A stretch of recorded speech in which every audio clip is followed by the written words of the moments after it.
Pero mire, para quitarnos de dudas, hacemos contacto con el diputado Fernando Zárate.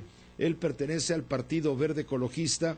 Él es diputado a la Asamblea Legislativa del Distrito Federal en el contexto de esta ley de vivienda. Diputado Fernando, muchos saludos, buena tarde.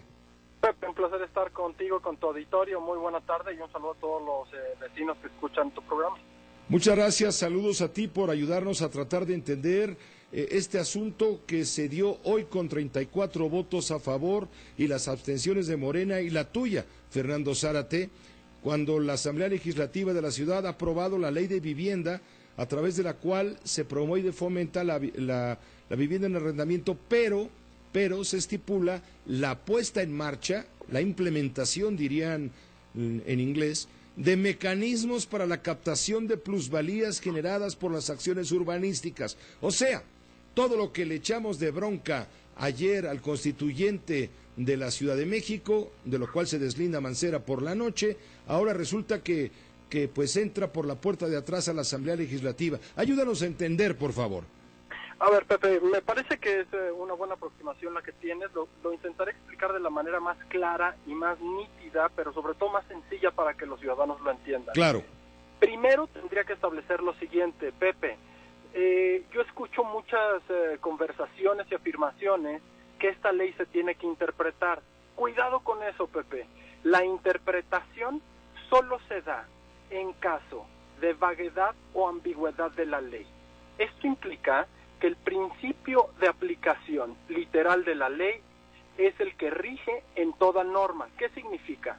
Si de la lectura simple de una norma no cabe ninguna duda cuál es su contenido, uno no tiene que interpretar. Te diré lo siguiente. Artículo 94 de la Ley de Vivienda de la Ciudad, que se aprobó el día de ayer, en la tarde, en la Asamblea Legislativa del Distrito Federal. El gobierno de la Ciudad de México deberá, subrayo y con negritas para hacer un énfasis fuerte, deberá generar e implementar mecanismos para la captación de plusvalías generadas por acciones urbanísticas. Punto final. Es lo mismo que estaba proponiendo a la Asamblea Constituyente Mancera, se le armó la bronca y le pide a la Asamblea que la saque de la redacción, pero la está metiendo por el lado de la Asamblea Legislativa ya. El enunciado es muy claro, el verbo deberá representa una norma, Pepe. Una norma es proscriptiva, es un mandato, es una orden. Una norma no es una recomendación, no es una sugerencia, no es un llamado a misa. Las normas se cumplen. Aquí se establece el término deberá generar e implementar mecanismos para la captación de plusvalías. Punto final. Lo explicaré de una manera muy sencilla. Tú, Pepe, o yo, quiero comprar un bien inmueble, específicamente una casa, un departamento, una habitación en Insurgentes. Esa casa te cuesta 5 pesos cuando tú la adquieres. Posteriormente, el gobierno lleva a cabo cualquier tipo de acción urbanística, es decir, mejora en la infraestructura, construcción de parques, te cambia la tubería de agua, coloca o instala, construye una estación de metro a un lado, y esto genera que tú tengas un ambiente más seguro, de mayor movilidad, etcétera, y tu casa dejó de valer, o tu habitación dejó de valer 5 pesos, ahora va a valer 7. El concepto que se maneja en la ley de vivienda implica que la diferencia entre 5 que tú compraste y 7 que vas a querer vender es de 2 pesos. Esos 2 pesos, que en el mercado se le llama el uso de la propiedad en amplios términos, esos 2 pesos deberán ser captados por cualquier vía por el gobierno de la ciudad para que ellos los puedan invertir como mejor piensen. Es decir, te van a dar una mordida a la plusvalía, se van a quedar con la plusvalía de tu bien raíz. Van a captar la plusvalía, que tiene 2 criterios. Plusvalía significa, Pepe, en términos inmobiliarios, ganancia. ¿Qué implica esto? 2 conceptos muy peligrosos, Pepe, el derecho de propiedad, que ya se ha dicho varias veces, y este término económico que te están arrebatando de tu patrimonio, un ingreso o un aumento lícito, legítimo, pero además que tú y los ciudadanos adquieren propiedad precisamente como una inversión. Entonces, la inversión que tú estás haciendo y la ganancia que tú tienes, te la van a retirar para que ellos la puedan utilizar de la mejor manera que les parezca. No importa si es redistributiva, no importa si es el apoyo para los que más lo necesitan, el problema es que está eliminando del patrimonio de las personas una parte de esa ganancia lícita. Yo te diría... A ver si entiendo. Con los recursos que obtengan, al mocharte la plusvalía, se van a adquirir reservas territoriales para construir vivienda de interés social y popular. Eso es lo que se ha aprobado en la ley y de acuerdo con lo que estoy leyendo en el artículo 94 de esta ley de vivienda. Bueno, lo que harán es encaminarlas fuertemente a, digamos, compensar el desarrollo urbano, a redistribuirlo correctamente. Esa es la mano del Estado, tanto en la economía como en la propiedad privada, Pepe. No dejan que el mercado se ajuste de manera natural entre la oferta y la demanda, y mucho menos diseñan y planean la ciudad para que conforme a la vocación vaya creciendo o no. Lo que hacen es intervienen directamente en tu propiedad e intervienen directamente en la economía. Por ahí decían, no es un impuesto. ¿Qué importa que sea un impuesto, Pepe? El tema es la ganancia económica que el gobierno capta en detrimento de tu patrimonio y sobre todo en detrimento del concepto de propiedad privada. Déjame explicarte este punto que es muy importante. En democracia y en el libre mercado, la propiedad privada es lo más importante que existe por 3 factores. La propiedad te da el derecho a disfrutar, usar y disponer.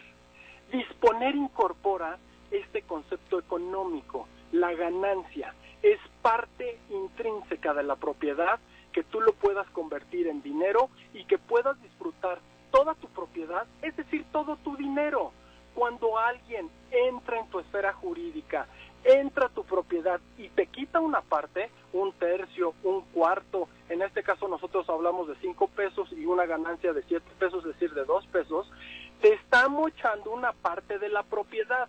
Esa violación es peligrosísima en el libre mercado y más en la democracia, porque básicamente ya está interviniendo lo más preciado que existe, que es el respeto a la propiedad privada, y por otro lado, te dice, pues es que no es un impuesto porque tienen que estar en las leyes fiscales. A mí qué me importa que no es un impuesto, lo que sí me importa es que esta ley está previendo que los 2 pesos de ganancia se los tienes que dar al gobierno y el gobierno lo va a utilizar y va a decidir por ti cómo tiene que invertir en las colonias o en la ciudad, implicando una cosa más para concluir, Pepe. Como si no fuera suficiente, las facultades intrínsecas de la autoridad que tiene vía nuestros impuestos para mejorar calles, para satisfacer servicios públicos. Esta es una doble tributación. Es confiscación, es confiscatorio, pues. Y básicamente, ¿a poco el gobierno va a indemnizarte, Pepe, si por abandono de la autoridad en servicios públicos, por abandono en seguridad, cae el precio de mi casa y ahora en lugar de que valga 5, va a valer 3? ¿A poco esos 2 pesos que me faltan me los va a regresar el gobierno? Yo veo esto un tema meramente económico, una intervención para mí desproporcionada, sin fundamento constitucional en términos del 27 de las modalidades a la propiedad, pero sobre todo interventor muy gravemente en la economía de los ciudadanos, directa en su esfera jurídica y en su esfera económica, pero una intervención en la ciudad que también están intentando hacerla por la vía del Programa General de Desarrollo, por vía de la Constitución y ahora por la Ley de Vivienda. Si piensan que no nos damos cuenta, por favor, pero no puede haber interpretación. Es la aplicación estricta de la ley y en esos términos es un mandato. A mí no me van a engañar. A lo mejor habrá otros que se dejarán llevar por ciertas voces que digan, no, la intención no es esa. A mí no me hablen de intenciones. A mí lean la ley, la acabamos de leer tú y yo, Pepe, el artículo es muy claro y ahí existe una inconstitucionalidad gravísima que invade el derecho de propiedad y derechos económicos al respecto. Artículo 94 de la nueva ley de vivienda aprobada en la Asamblea Legislativa de la Ciudad de México. Yo nomás te hago una última pregunta. Esto es inconstitucional, ¿no? Pero claro que es inconstitucional. Yo apelo a la buena y a la sensibilidad del jefe de gobierno para que vete la ley y ejerzamos controles políticos, es decir, arrancar la discusión de la ley de vivienda desde cero, con un montón y muchas áreas, sociedad civil, grupos interesados, constructores, etcétera, para que todos construyamos una buena ciudad.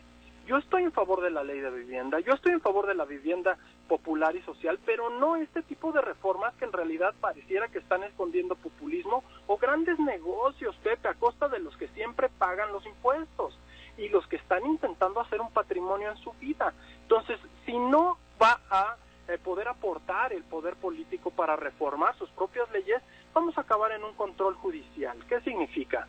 Ante abuso de autoridad e inconstitucionalidades de este tipo, el Poder Judicial de la Federación tendrá que intervenir vía juicio de amparo, acciones de inconstitucionalidad o controversias constitucionales, con un desgaste tremendo, con un lucro y especulación comercial y especulación de la tierra. No puede ir en estos términos la ciudad, y yo apelo a la prudencia y a esa sensibilidad que ha mostrado Miguel Ángel Mancera para que cambiemos operadores, quienes hayan presentado las iniciativas puedan recapacitar y podamos discutir la mejor manera, pero esto sí es gravísimo, Pepe. Esto viola el principio de certeza jurídica que consagra la Carta Magna. Viola el artículo 14 y 16 en los términos de certeza jurídica, seguridad jurídica, violación al 27 de manera flagrante y al primero de la ley, que son tratados internacionales, principio de igualdad ante la ley, etcétera. Viola muchos principios constitucionales, fundamentalmente los que tú dijiste, de certeza y seguridad jurídica. Pues te agradezco mucho, te agradezco, Fernando Zárate, el haber podido entrar en comunicación, realizar esta entrevista. Tenemos como testigos a quienes nos acompañan a través de la audiencia frecuente en Grupo Fórmula Noticias, porque esto nos parece una jugarreta de lo más vil, de lo más tramposo, después de todo el escándalo que se ha armado alrededor y que las voces ciudadanas, las voces vecinales no han sido escuchadas. Están con gato encerrado, ya sacó la cola el gato encerrado, ya se vio por dónde viene todo este asunto, que es un interés de propaganda sin duda y de poder político y también de poder económico. Te agradezco muchísimo, Fernando Zárate, estaremos en comunicación. Un fuerte abrazo, Pepe, con toda disposición para mejorar estas leyes. Muchas gracias, hasta luego. Es el diputado Fernando Zárate de la Asamblea Legislativa de la Ciudad de México por el Partido Verde Ecologista.